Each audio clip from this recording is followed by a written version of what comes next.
So they are asking me to start from page 251, Yes. from the middle of the page. We have seen. Yeah. We have seen. So I'll read the sentence and then we will see whether it's clear.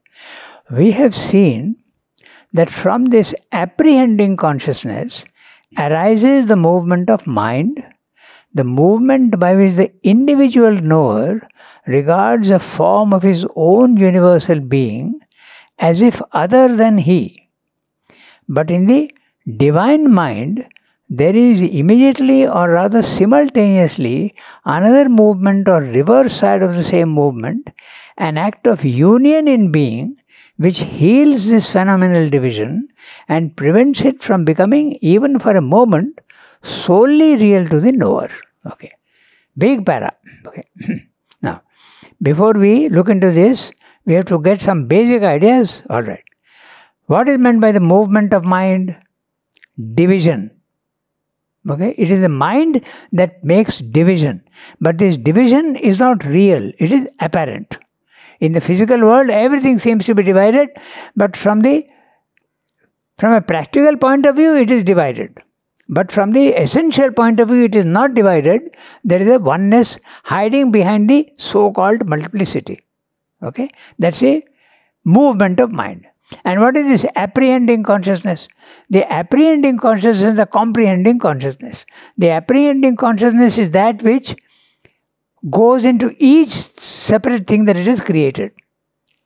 Okay? The comprehending consciousness is the consciousness that includes everything in itself. So, in the supermind, both these things are there. Triple status of the supermind. 1, 2, 3. In number 1, it is the unity that is there. There is no multiplicity, is not there apparent at all, but it is potentially there, just like the tree in the seed. It is potentially there, but there is no apparent multiplicity there in the first one. The second one, the division starts in conception, not in reality. Okay, in conception. So, if you want to put it in another way, it's easier to understand. The one vast ocean, okay, which is absolutely static, contains the possibility of making waves. In the second one, the waves start forming. So, if a yogi has the experience of the primary status of supermind, he will see only oneness. He will not see any multiplicity at all. But if he has the second aspect of he will see both. He will see multiplicity as well as the beginning of unity. You come down to the third level, there it is, multiplicity is more apparent. The waves are bigger, more clearly defined, and it is also each wave is beginning to forget that it is part of the sea. So if a yogi goes to that level, he realizes that the unity is there in the background, but the multiplicity is more prominent. In the second status of supermind, the unity is more prominent, and in the background you can see multiplicity forming itself. Okay? This is the triple status of supermind. Now, that's what he's saying here in different words. Okay? So, we have seen that from this apprehending consciousness, that means the separation, okay, it creates each thing and goes into each one separately. So, that is separation. Okay? So, we have seen that from the apprehending consciousness arises the movement of mind. The movement by which the individual knower, okay, the individual knower, the one who is going there, regards a form of his own universal being as if other than he. He is the universe, okay, just like my body is part of universal matter. But I don't see that now. I see it only as my soul is one individual form of the universal soul. So if you are at that level, Srimad is saying, the individual knower regards a form of his own universal being as if other than he. So he can see himself in two ways. He can see his individuality, he can also see his universal aspect. Okay? That's what he's saying. Because it's the second status of the supermind. Then regards the form of his own as if other than he. But in the divine mind, there is immediately or rather simultaneously another movement or reverse side of the same movement, an act of union in being which heals this phenomenal division and prevents it from becoming even for a moment solely real to the knower. The multiplicity is modified by the unity, so that the multiplicity does not become absolutely real. Then there will be chaos in the world. So there is the unity behind which is holding it together. That's what he's saying. Can we get some image of this sort of thing in the physical world? I was just thinking of the running of a factory. Okay, suppose there is a manager on top. Okay, and he is working through his assistant manager, and he is working through supervisors, and there are workers on the ground. The manager assures that each machine is working in tandem with the others and not being absolutely individually. Someone is doing something, another machine will be doing the opposite. You will be working at cross purposes. But that does not happen. That's what he's saying. That there is the total differentiation and multiplicity is not chaotic. It is held together. Okay? Now see that? That's what he's saying. Individual knower regards the form of his own universal being. Universal being, his oneness. And the individual knower, his separate existence. Okay? So, but a form of his own as if other than himself. So at one level, you can see both. But that it does not deteriorate into chaos, because he's saying in the divine mind, I think the divine mind, he's talking of the supermind only, okay? There is immediately or rather simultaneously another movement or reverse side of the same movement, an act of union in being which heals this phenomenal division and prevents it from becoming even for a moment solely real to the knower. The multiplicity doesn't become real. It is held in check.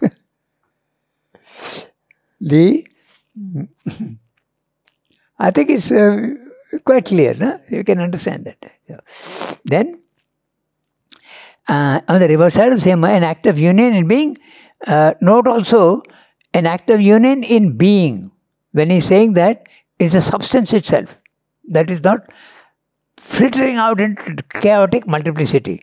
It's actually, there is just like in our case, here in the lowest level, each body seems to be separate, but it is matter that is common to all these things. So it is that matter which is the common thing and holding it together.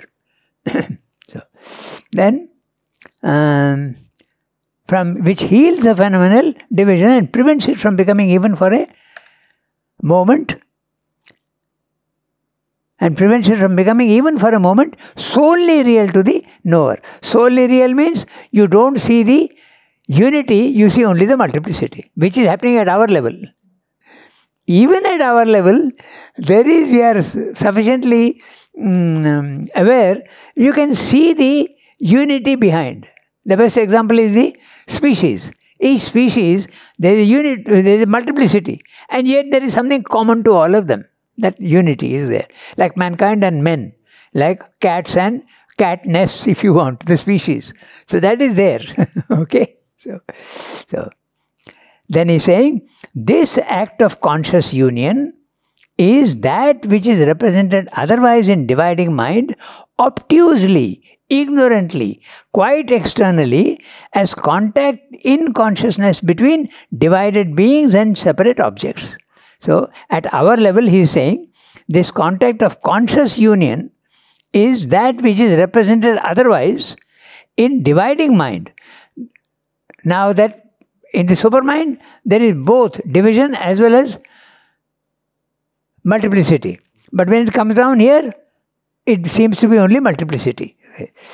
This act of conscious union is that which is represented otherwise in dividing mind, obtusely, ignorantly, quite externally, as contact in consciousness between divided beings and separate objects, and with this contact in divided consciousness, is primarily represented by the principle of sense. It is a sense that makes you see the division. In other words, if the sense is not there, how can you lose your senses? By rising in consciousness.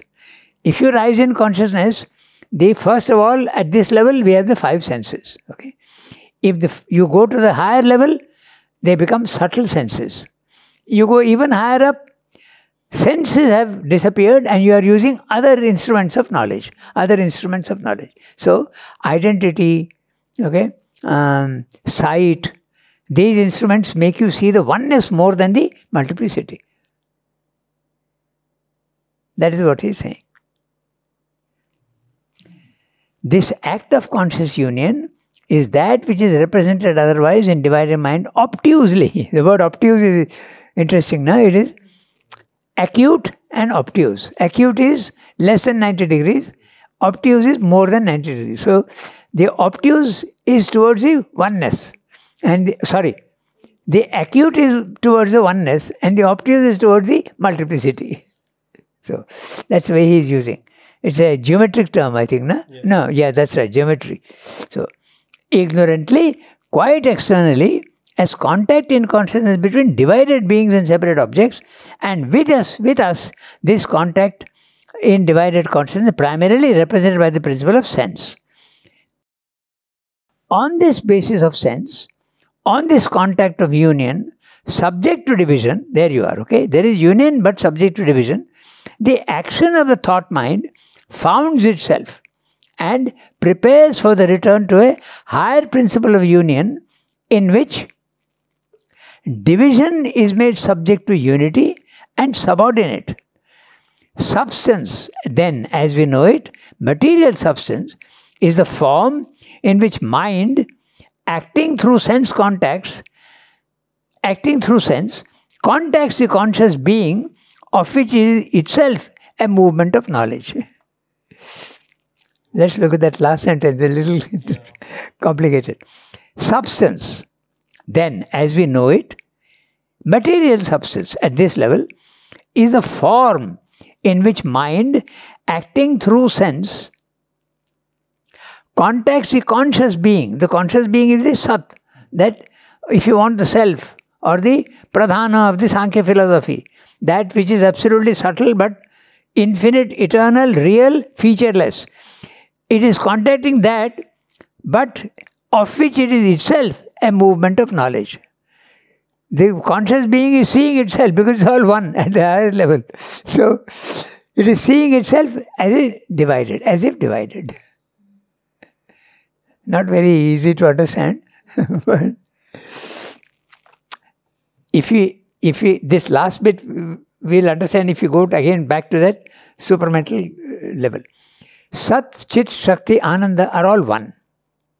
But a time comes when consciousness says, I purposely separate myself from my own force. Its force. And then tells its force, I now separate myself also from my substance. I am the substance, I am the Ananda, I am the force. But I separate myself for creation's sake. So it says to force, make forms out of my substance and present them to me. And I will enjoy what you are doing. So Purusha is telling Prakriti that. You can see it in that way. And all this happens at the supramental level. Unfortunately, that intention, when it comes down here, they really become all separate. Really means practically real. But actually, in essence, no. So, behind the apparent forms, the apparent surface, if you go in, you will see the oneness. So, that is what happens when the Mayavadin and the Buddhists are making their mind silent and going to the self. They see the oneness and they decide that the physical world is unreal. It's only images. You go one more step up and you say, those things which you are seeing as mere images and shadows from the second level, there is actually a reality behind that form also. Go and see, that is what gives the reality to the physical world. Not the form, not the shadows, but behind the shadow also there is a reality. That you get from the third level. That's what he is saying. He has said that elsewhere also, but this is what he is saying. The conscious being would be Pradhana in the Sankhya, or would it be Purusha? Purusha is only consciousness. Okay. So, Pradhana would actually correspond to the Sat, the substance. The material of Prakriti. Yes. The basic material. Yes. The material which Prakriti is using. So in that sense, okay. Yeah. So Purusha is a conscious being. Huh? Purusha is a conscious being. Yes. And Prakriti is the Force. The force. that is nature. The force, at the lowest level, that force seems to be mechanical, unconscious. The wind is blowing, the river is flowing, okay? The sun is shining. There is no consciousness, it doesn't seem to be conscious. But there is consciousness hiding inside. Because there is a diminution. But as it keeps rising, all these things take on their real aspect. So, that which is Prakriti here, which is unconscious, becomes fully conscious there. It's a conscious power. Because consciousness and force become one at the highest level. That is our... and Prakriti, they are the same. They become one at the highest level. Yeah. Because Satchidananda, they all become one only at the highest level. But at this level, what is the correlation? What is that? What is the relation at our level? Oh, they are always together, but in inverse proportion. See, in matter, force is 100% in a way. The nuclear energy is there. You don't see it, but it is there. But where is consciousness? There is no consciousness in the river. There is no consciousness in the nuclear energy. It's all mechanical. But it is there hiding. So you can say in mathematical terms, if you want to understand, okay? And in matter, Prakriti 100%, okay? Purusha 0. As you keep going up and go to the self, full consciousness, immutability. Immutability, no force. So Prakriti 0 if you want. But one thing, don't say 0 or 100%, 99.99999 and 0.00001. Because that consciousness is there hiding, it is that which makes it go up. If that consciousness is not there, then how will the evolution take place? Something purely mechanical will never evolve and... Human beings are the, you could say 50% of... Yeah, you can say that. 50%, 50%. It's a halfway mark. Okay? But at the highest level, they become one. So here they seem to be, up to this level, they seem to be, in fact, that's the reason why even in the spiritual planes of consciousness, okay, there is this problem of the world is something separate. There's a gulf between spirit and matter. This gulf between spirit and matter you see in all the spiritual planes up to our mind level. Even Srimda had a problem. Then when he went to the third level, so you can put it in this way. First level, ignorance, multiplicity. Second level, the spiritual level, oneness and no ignorance, knowledge. Because you are seeing the oneness. But there is a gulf between the two. Spirit and matter seem to be separate. How to heal this gulf? Third level. If you go to the supermind, then you see that, oh, it seems to be like that, but that's different. There's another way of explaining this, that at each level, the laws that operate and the way you see knowledge is different at each level. So here the physical world is real.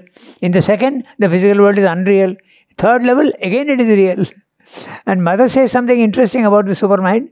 She says that in the supermind, it is so different even from spiritual laws. In fact, to understand what she is saying, we can think of it in this way also. Because you remember that 1958 experience, the supramental boat. She is selecting people who are ready for the supramental boat. How is she seeing? She is not seeing whether you are good, you are bad, you are generous or... No. She is just seeing the color. You are ready. So the values of good, bad, this, that, all finished, gone. Simply the color is revealing whether ready or not. And she was saying that it is, even the material is different. Yes, the material is subtle. In fact, in one time Mother says that I can see Puraniji, he is with, after he passed away, He is with Sri Aurobindo, and I see him playing with the supramental substance, she says. So, but mind, by its very nature, tends to know and sense substance of conscious being, not in its unity or totality, but by the principle of division. It sees it, as it were, in infinitesimal points which it associates together in order to arrive at a totality. And into these viewpoints and associations, cosmic mind throws itself and dwells in them. So dwelling, creative by its inherent force as the agent of real idea, bound by its own nature to convert all its perceptions into energy of life, all existent converts all his self-aspectings into various energy of his creative force of consciousness. Cosmic mind turns these, its multiple viewpoints of universal existence, into standpoints of universal life. It turns them in matter into forms of atomic being, instinct with the life that forms them, and governed by the mind and will that actuate the formation. At the same time, the atomic existences which it thus forms must, by the very law of their being, tend to associate themselves to aggregate. And each of these aggregates also, instinct with the hidden life that forms and the hidden mind and will that actuate them, bears with it a fiction of a separated individual existence. Each such individual object or existence is supported according as the mind in it is implicit or explicit, unmanifest or manifest, by its mechanical ego of force, in which the will to be is dumb and imprisoned, but nonetheless powerful, or by its self-aware mental ego, in which the will to be is liberated, conscious, separately active.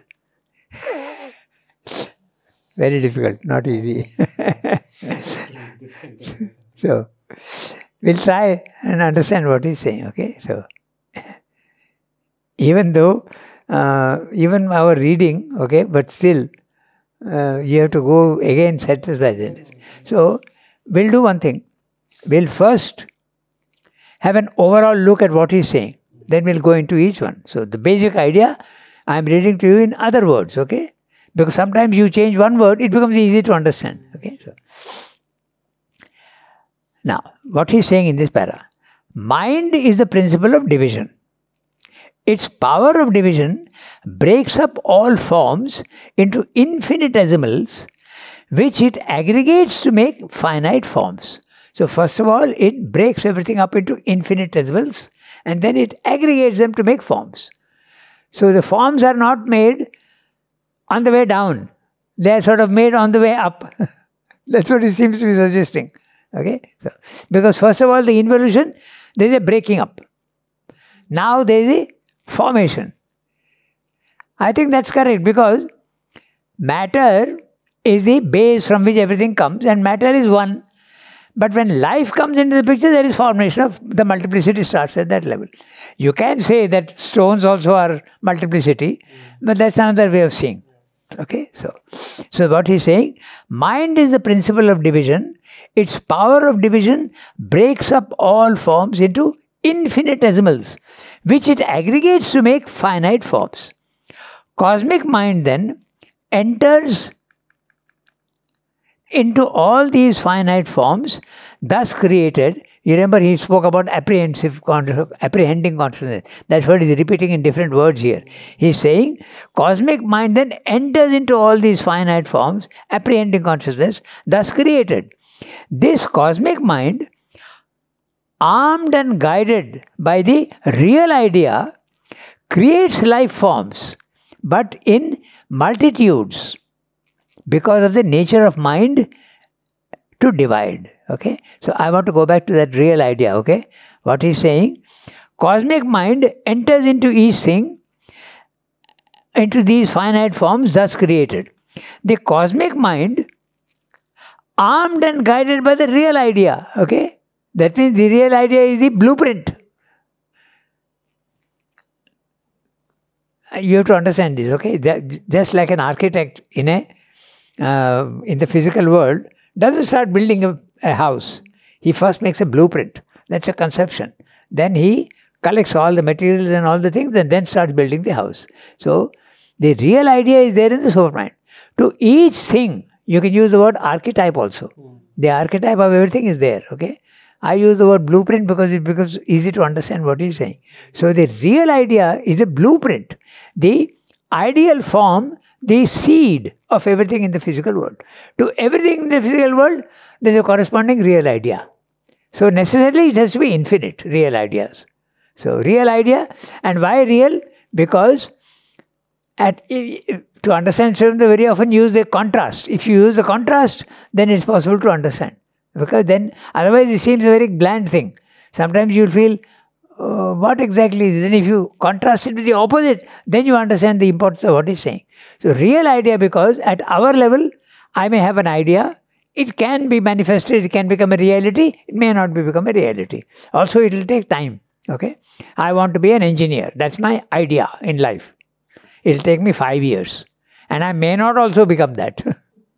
Whereas there in the supermind, that idea is absolutely real. Nothing can stop the result, number one. Number two, instantaneous. No time limit. So that's why it's the real idea.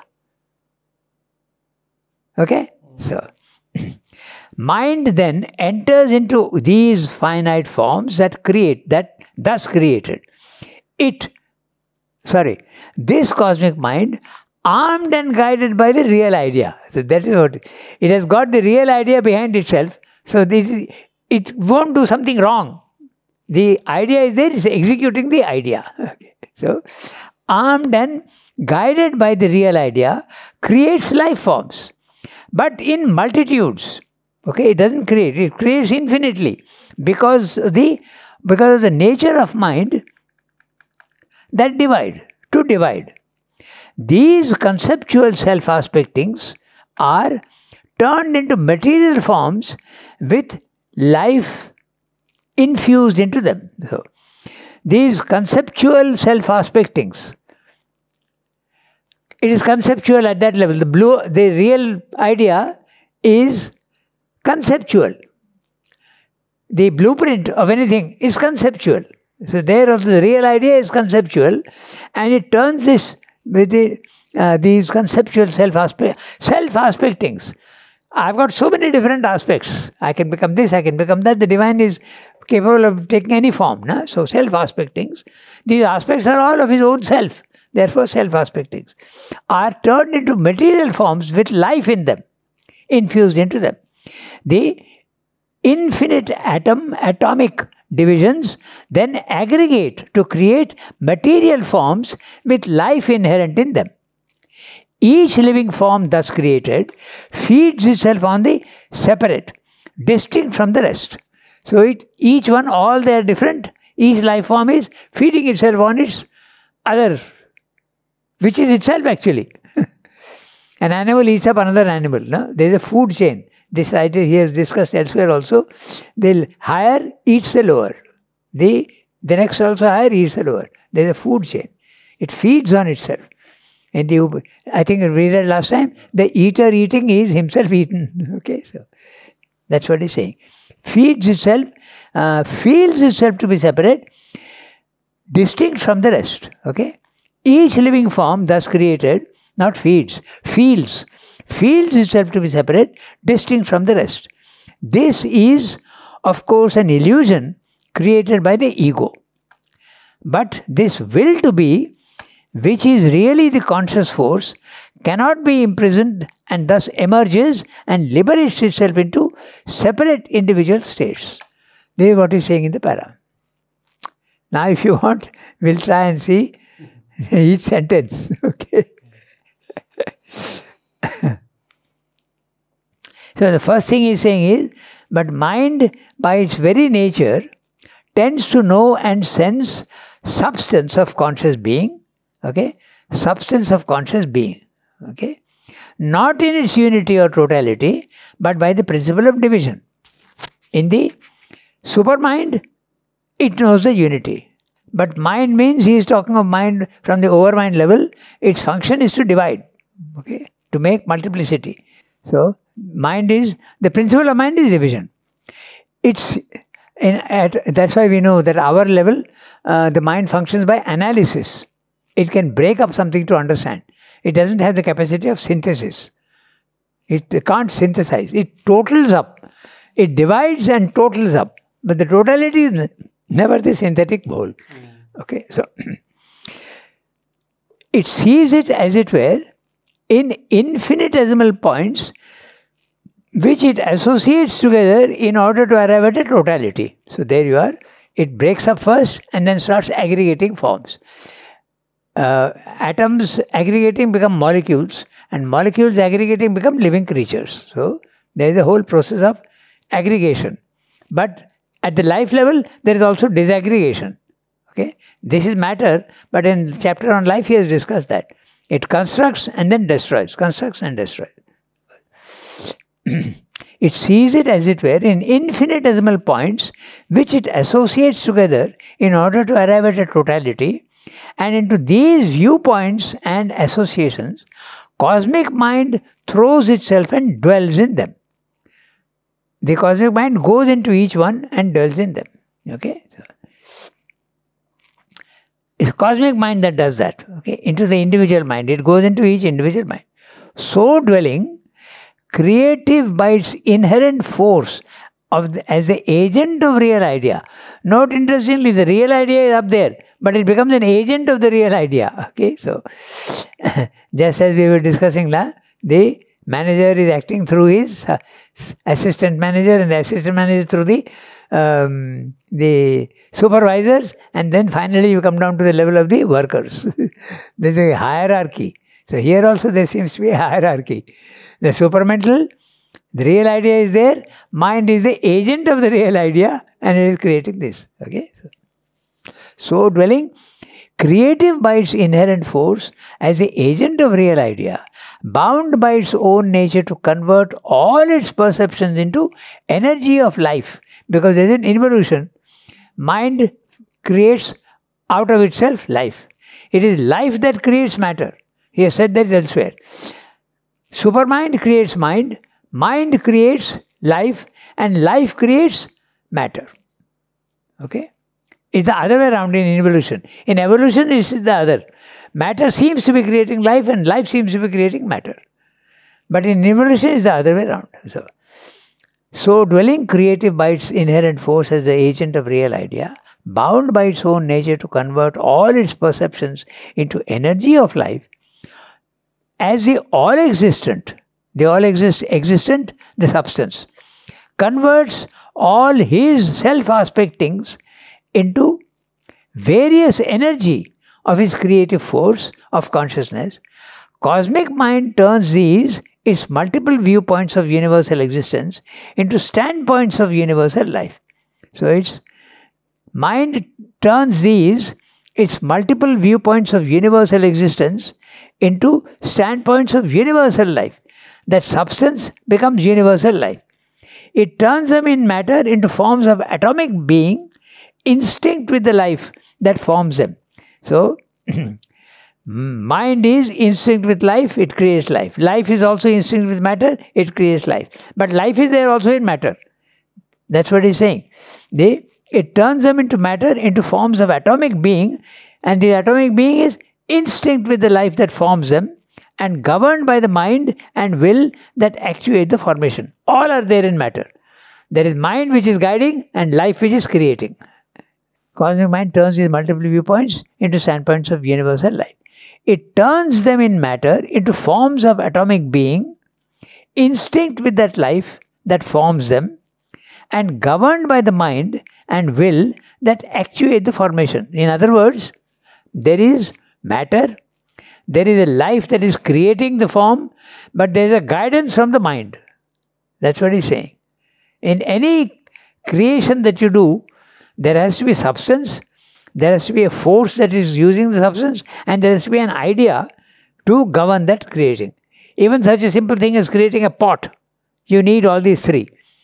You need a potter who is creating, you need the substance, the clay, and you need what you are going to do, that's a mind. It has to do that. So all the three have to be there at the same time. So there is matter, there is life as well as mind, and all are involved in each other.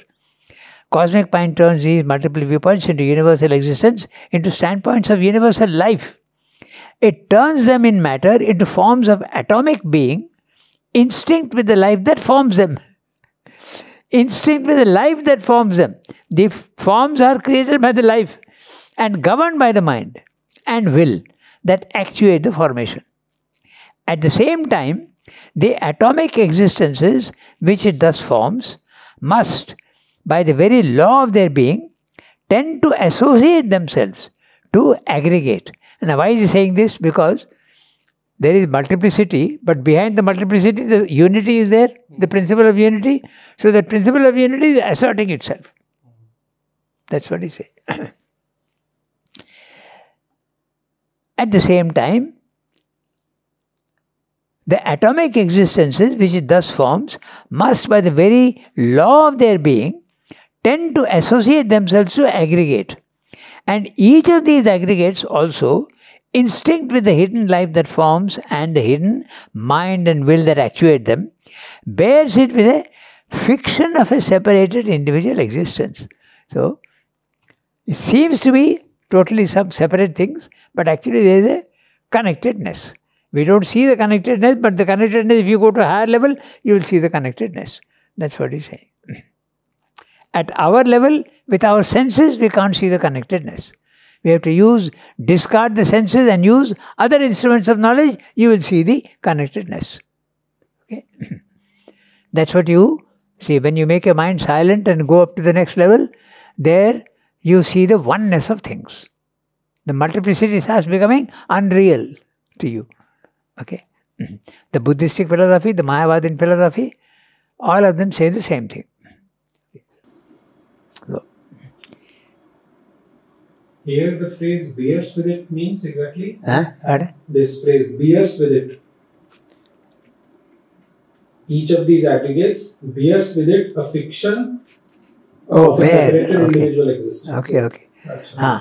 It has the fiction of a separated individual existence. Bears with it means it carries within itself. It bears with it a fiction of a separated individual existence. Each such individual object or existence is supported according as the mind in it is implicit or explicit, unmanifest or manifested, by its mechanical ego of force, in which the will to be is dumb and imprisoned, but nonetheless powerful, or by its self-aware mental ego, in which the will to be is liberated, conscious, separately active. Each such, I'll read that sentence again. Each such individual object or existence is supported according as the mind in it is implicit or explicit, unmanifest or manifest. Okay? In a stone, the individual object is supported, but the mind is implicit. It is unmanifested. But take an animal or a human being, the mind is manifested. So it depends at which level you are saying. Okay, that's what he's saying. According to as a mind in it is implicit or explicit, unmanifest or manifest, by its mechanical ego of force, in which the will to be is dumb. The will to be is dumb in the stone. Okay, it becomes, because of the will to be is there, it becomes the animal.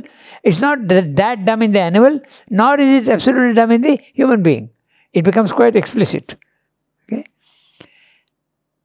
Imprisoned, but nonetheless powerful. So, in fact, he uses other words there. He says, in matter, it is not seen.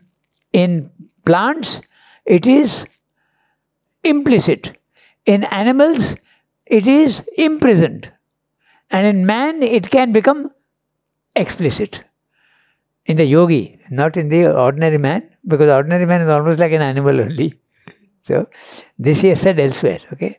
So, not here. So, as the mind is implicit or explicit, in other words, he's saying that the consciousness becomes more and more obvious as you keep climbing in higher and higher consciousness. In matter, consciousness does not seem to be there. It is implicit. But as you climb higher and higher in the animal, it is becoming less implicit, more explicit. And in man, it becomes even more explicit. Explicit means it shows itself, the mind. Okay? And in the yogi, it shows itself even more. In other words, instead of getting lost into words, if you want to summarize what he's saying, all creation starts at the supramental level. And the supramental is the basic truth of everything is Satchidananda. Although Satchidananda seems to be three things, it is only one. But for creation, this oneness starts saying, I will create and therefore I will use my own substance which is me, my own force which is me. I will separate myself and create these things. And it starts creating and creates a multiplicity. And it hides itself in the opposite of itself, but it is going into each thing that is created, it is going in. And going in how? With mind and life. Into matter. And then evolving from there again. But he's saying this way. Basically, it is the evolution of consciousness across. Yes. Yeah. The problem arises because these three things which are separate are one. Then it's very difficult for us to imagine the... If consciousness is the main thing which needs to be evolved, why so much focus on the forms and so much focus on... The focus on the form is here at this level. Okay. There is no focus on the up. Because even when you go to the life, okay, the form is fluid. Your vital emotions have forms, but they are fluid. Okay, like clouds. Okay, it is substance. Don't think that your vital emotions and sensations are abstract. They have form. Just like ice, water vapor. Okay, they have forms. Someone who can see your emotions, they will be able to say, oh, he is an angry man. Because the color will be there, the form will be there. Okay, even the ego has a form and color. Okay, then thoughts even more subtle. That's why they compare it to earth, water, fire, air. You can notice it's becoming subtler and subtler and subtler. The only place where you can say that almost no substance is there is the ether. That's the highest level. But that also is substance. It is the rarest and rarest of substance. The divine is substance. He is not something vague and hazy. So consciousness, if nature has already thought that this form will inherit this much of consciousness, this type of form will have this consciousness, our effort to increase it, how will it evolve? Like if we're making effort to increase our consciousness, is it possible or not? Of course it is possible, otherwise how will you, yoga is not possible then otherwise, okay. But what is making you want to evolve? Do all men want to evolve? No. Why? When do they want to evolve? When the divine element in you says, I am not satisfied with my imperfections. Okay? That means the psychic has to awaken. When the psychic awakens, or if the mind is sufficiently developed, the psychic may not be. It is there in the background. But when it says, I want to understand life divine, but I can't. There is so much of limitation. I want to go from here to Madras in 1 second, but I can't. It will take me 3 hours. You are absolutely fed up with your limitations. You see in yourself so much of dirt, you see. Then you say, I don't want this. So then yoga starts at that level. Not otherwise. Most of the human beings are living what some call the physical vital life. They are quite satisfied with it. Also, one thing is not quite clear from this, that it seems that the unity has become this multiplicity. Yes. Infinitesimally and infinitely. Yes. And again that multiplicity is trying to recover the unity. That's right. But why? I mean, if you just wanted to recover in the first place, then why you became multiple? Yeah, okay. I also asked last time. Yeah, The senses, if it is becoming multiple, then again you become one sense. Yeah. Why is it becoming one? Because you have to understand then the principle of the Leela. Okay. Now, the first thing one has to say is that this problem cannot be solved at the mental level. That's the first thing. Because the divine has got everything. Why does he need to play this game of hiding himself in the opposite and coming up? So Sri Aurobindo says it is not possible to understand, but by a few examples, you can extend that basic idea to the divine. And what is that? Human beings are not satisfied with simple things. They want a challenge in life. Okay? There is Mount Everest. I have to climb it. Okay? There is air, space. I want to go to the moon. So what is it in him that is going? And the more difficult the problem, the more satisfaction he will get by conquering it. Okay? Just like I use the word computer games normally, there are levels, na? Level 1, level 2, level 3, level 4. Are you satisfied with level 1, level 2? No. So the divine is saying, I will create a computer game with the maximum difficulty and I will solve it. So this is one way of understanding. This is one way of understanding.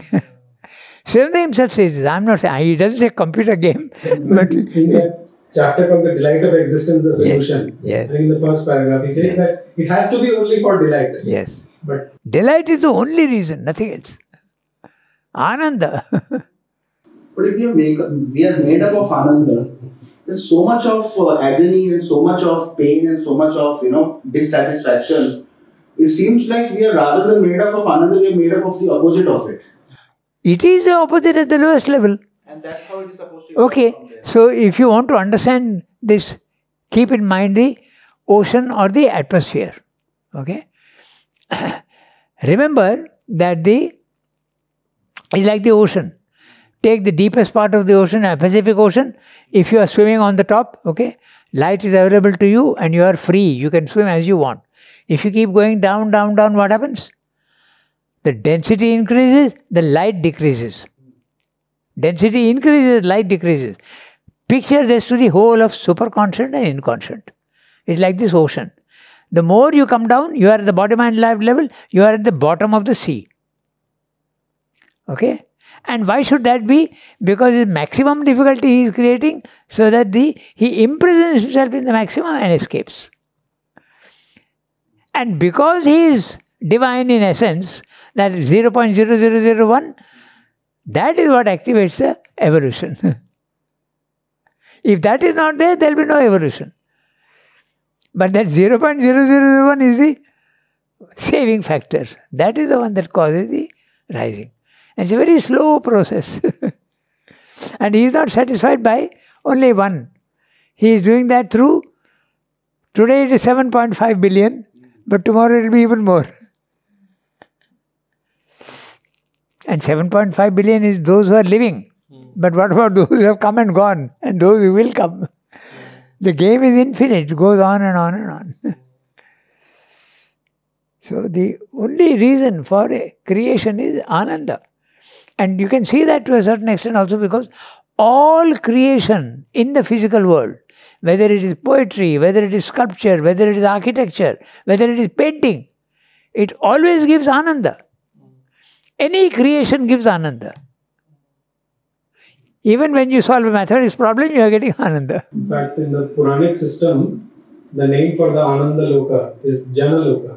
Jana means Jana, birth. Yes, exactly. Jana Loka. That's right. So Ananda comes from creation.